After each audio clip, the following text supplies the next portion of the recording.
Want to say good morning right now to Mr. Eamonn McEneaney. How are you, Eamon? Good morning, Eamon. Mary. Morning, Ollie. Morning, listeners. Good to be talking to you. Just about to take us on another guided tour of our virtual tour of Waterford treasures and what lies within. What are we concentrating on today? Today we're looking at two paintings of the Wyse family, and it's the same family that I spoke about. They're descendants of William Wyse, who got the monastery of St. John's from King Henry VIII and got the sword and cap of maintenance from the king also. So these people would be great-great-grandchildren of this man. Yeah. Very good. So tell us about the paintings, Eamon, then. Yes, well, they're 18th century paintings. They're of the Wyse family of John and Frances Wyse. One of them is John Francis Wyse, and John's wife, Mary Ann Blakeney. And Mary Ann was known as Murdering Moll because of the devastating effect of her flashing eyes on the men of Waterford. She was supposed to be very beautiful. Murdering Moll! Oh my God, there's a Mills and Boon novel in that. Exactly, I'm sure. The Wyses were great men for picking beautiful women. So right. Avert your gaze, Eamon. Avert your gaze. So the interesting thing though about these paintings is, I mean, basically for people of Waterford, these are important in that they connect the city and the counties. Well, they're painted on copper because their father, known as Bullock's Wyse,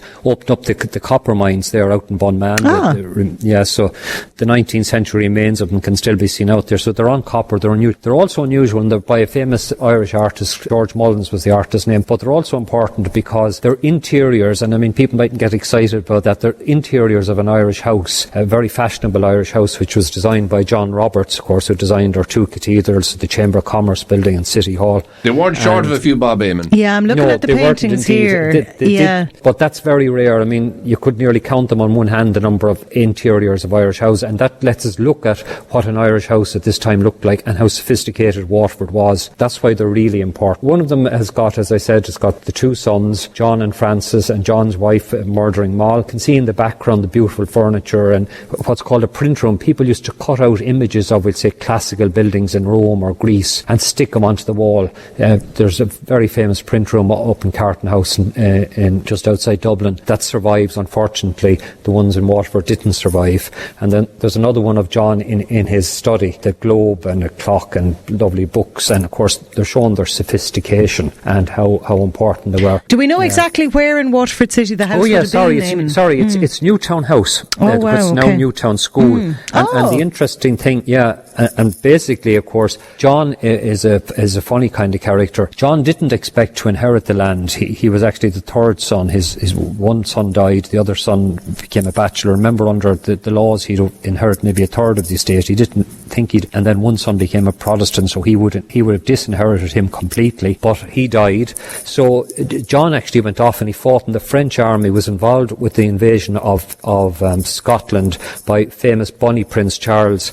I know some of your older listeners remember in school learning a beautiful ballad called Over the Sea to Sky. Oh yeah, Speed Bonnie Boat. That's exactly it. Yeah, that song. John went off and became involved in that because it was about putting a Catholic. These were Catholics, remember, they remained Catholics even though they'd gotten lands and gotten a monastery from Henry VIII. They remained staunch Catholics, and John was involved in that. And of course, when he came to inherit, somebody decided, listen, this was now, remember, a Protestant state, to inform the government in Dublin and the King of England, listen, this fellow shouldn't be inheriting all this land. He was a traitor to the king. He went off and fought on the enemy side, trying to bring a Catholic king back to Ireland and Britain. How dare he, I say. Yeah. Exactly. But, they still had enough power and influence to get a beautiful, and we have it here in the museum, it's the only one in existence of this type of thing, of a pardon from King George II. Wow. For his involvement, and allowed him to inherit all this land. As I said, sadly he of course ran amok, of course, and spent too much money in the painting. You can see the beautiful furniture, they have silver buckles on their shoes and all the rest of it. And of course he became practically bankrupt and he had to sell the house, and then the Quakers bought it, and that's how it became Newtown School in 1798. That's a great piece of history. It can't have been easy painting on copper as well, Eamon, for the artist. No, it was just that it was a flat surface, but I suppose we should remember that originally paintings were painted on timber and then onto walls when they could work out the dampness, how to stop the dampness coming through. Didn't always succeed. And then canvas was only an idea for painting in places like Venice where the damp was always in the wall. So copper is not that strange, but very interesting. The copper mine was a great success. Sure. Their father was a great entrepreneur, unlike John himself. He was a bit of a spendthrift. Bit of a wild fella. Bit of a lad. I have to say, we'll put this up online and we'll put up the picture of the painting, but I have to say Dermot Bannon would be proud of the interiors. Absolutely gorgeous. Yeah. They are beautiful, they're fabulous. Yeah, one is lovely. A lot of